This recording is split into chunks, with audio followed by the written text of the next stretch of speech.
जादुई कमरा। यश के पापा का नई जगह ट्रांसफर हुआ था। कंपनी ने जो घर उनको दिया था उसका एक कमरा बहुत ही अजीब सा था और गंदा भी था। इसीलिए यश की माँ ने यश को उस कमरे की तरफ जाते देख यश को टोका। यश, उस कमरे में मत जाना। क्यों माँ, इस कमरे में क्यों नहीं जा सकते? बेटा, ये कमरा अभी साफ नहीं है, इसलिए ये कमरा मेरा होगा माँ।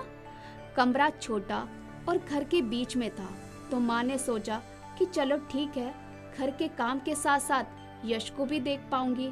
ठीक है बेटा, ये कमरा तुम्हारे लिए साफ करवा देती हूँ। यश को पहली बार अपनी खुद का कमरा मिल रहा था। उसकी तो खुशी का ठिकाना ही नहीं था। माँ, मुझे आज ही ये कमरा चाहिए, जल्दी साफ कर दीजिए ना।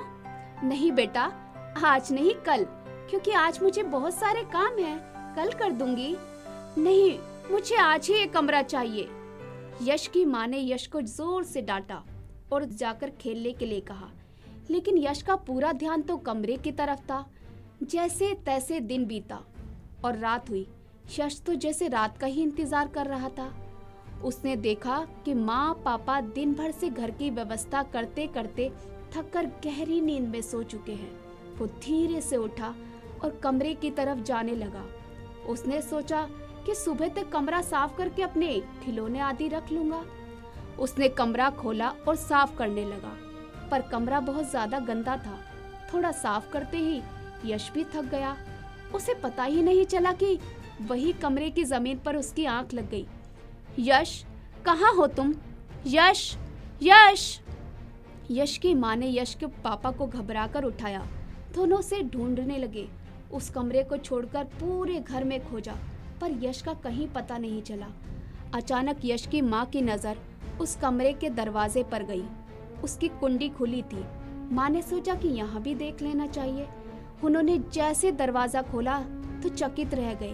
पूरा कमरा एकदम साफ, यश का सारा खिलौना व्यवस्थित रखे हुए थे और यश आराम से अपने बिस्तर पर सोया हुआ था। यश, यश बेटा, उठो। तुम इस कमरे में कैसे, और ये साफ किसने किया? यश भी धीरे से आंखों को खोलता हुआ उठा और देखता ही रह गया। ये किसने किया यश, तुमने? नहीं पापा, मैंने कुछ नहीं किया। तीनों आश्चर्य से कमरे को देख रहे थे। थोड़ी देर बाद सब अपने अपने कामों में व्यस्त हो गए और यश अपने कमरे में खेलने लगा। यश, तुम सामान खिलौने सब समेट कर आना, मुझे बहुत काम है। माँ को पता था कि यश कभी अपना सामान सही जगह पर नहीं रखता और पूरा घर बिखेर कर रख देता है। चलो आओ, खाना खा लो। यश भी दौड़कर खाना खाने पहुंच गया।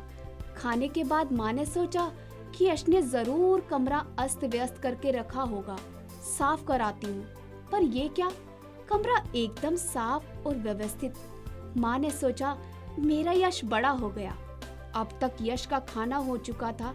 उसने सोचा जल्दी से जाकर कमरा साफ कर दूं, नहीं तो माँ डांटेगी। लेकिन जैसे ही वो कमरे में गया तो चकित रह गया कि आज माँ ने बिना डांटे कमरा साफ कर दिया। बस फिर क्या था, यही चलता रहा। यश को लगा माँ अच्छी हो गई और माँ को लगा यश बड़ा हो गया।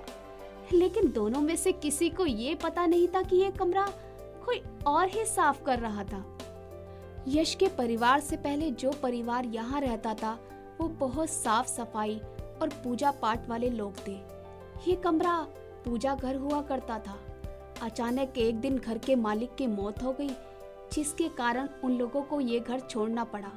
ऐसा लगता कि कोई इंतजार ही कर रहा हो कि जल्दी से कोई इस घर में रहने आए और घर को फिर से साफ किया जाए। लेकिन फिर एक दिन माँ और यश दोनों को ही पता चल गया कि मामला कुछ और ही है। जब इस बात की खोज की गई तो पता चला कि उसके पीछे की कहानी क्या है। लेकिन किसी को कुछ नुकसान नहीं हुआ।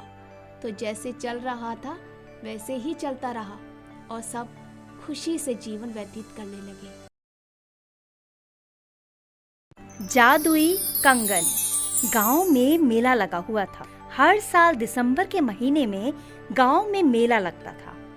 उस मेले में पूरा गांव खूब जमकर खरीदी करता था और मेले में बहुत भीड़ होती थी। सीता को मेले में जाना बहुत पसंद था और सुबह से वो तैयार बैठी थी कि कब शाम होगी और वो अपने माता पिता के साथ मेले में कब जाएगी। माँ चलो, 5 बज गए हैं, अब तो मेले में चलो। तुम सुबह से ये बात 10 बार कह चुकी हो। तुम्हारे पापा को तो आने दो, फिर चलेंगे। थोड़ी देर में पापा भी घर आ जाते हैं और सीता फिर से रट लगा लेती है, पापा जल्दी से तैयार हो, नहीं तो मेला बंद हो जाएगा। हाँ बेटा, सीता मुझे याद था कि तुम्हें आज मेला देखने जाना है, इसीलिए मैं आज जल्दी आ गया। और तीनों मेला पहुंच जाते हैं। सीता मेले में जमकर खरीदारी करती है, खिलौने, कपड़े, चूड़ी, बिंदी और गुड़िया। अब बहुत रात हो गई है, अब घर चलते हैं।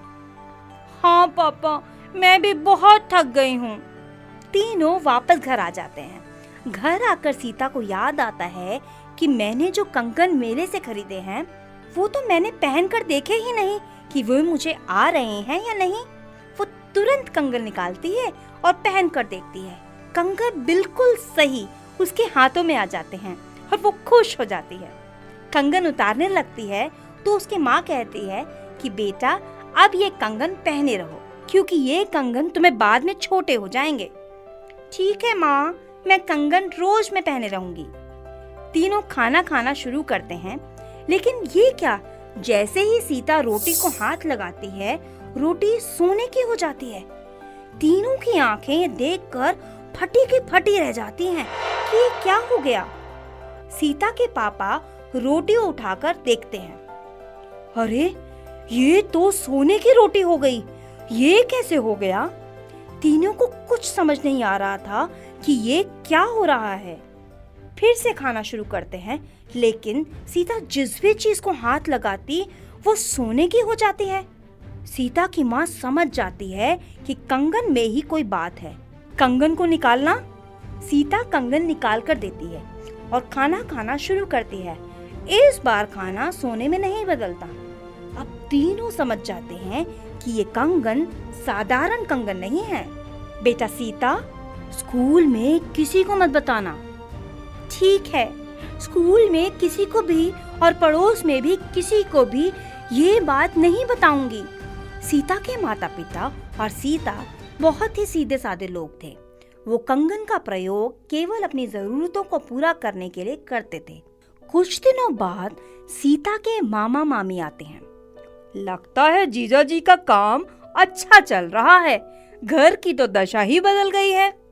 हाँ मामा जी, मेरे पिताजी दिन भर मेहनत करते हैं। सीता की मामी बहुत चालाक होती है। उसे ये बात हजम नहीं होती कि मेहनत से इतना पैसा कमाया जा सकता है, तो चुप चुप कर तीनों की बातें सुनती रहती है। एक दिन उसे इस राज का पता चल जाता है। अगले दिन सुबह, चलो दीदी, आज हम लोग अपने घर वापस जा रहे हैं।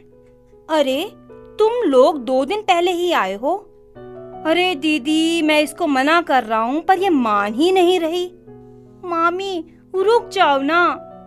सब रोकते हैं पर मामी नहीं मानती और चली जाती हैं। मामा जी भी चले जाते हैं। शाम को तीनों खाना खाने बैठते हैं और सोने जाते हैं।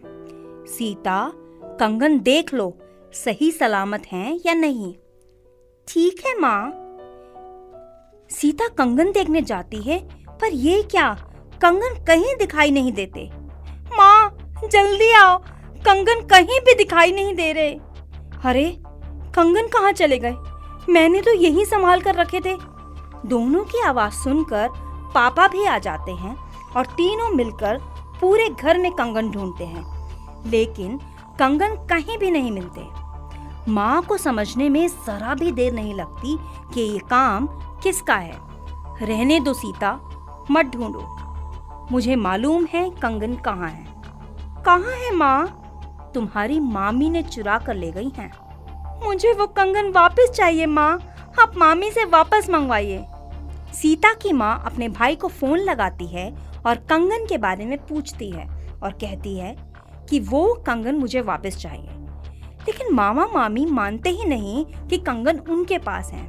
थक हार कर सीता की माँ और पापा कंगन के बारे में सोचना छोड़ देते हैं। लालची मामी कंगन से बहुत सारा सोना बना लेती हैं और बहुत ऐशो आराम से जीने लगती हैं। एक दिन वो कंगन उतारना भूल जाती हैं और कंगन पहने हुए ही अपने बेटे को छू लेती हैं। छूते ही बेटा सोने का बन जाता है। वो बहुत रोती हैं, बहुत पछताती हैं, बहुत कोशिश करती हैं कि उसका बेटा उसे वापस मिल जाए, पर ऐसा नहीं होता। कंगन लेकर सीता के घर जाती हैं और बोलती हैं, ये कंगन वापस ले लो, मगर मेरा बेटा पहले जैसा कर दो। ये हमारे हाथ में नहीं है, तुम्हें इतना लालच नहीं करना चाहिए था, सब तुम्हारे लालच का ही नतीजा है।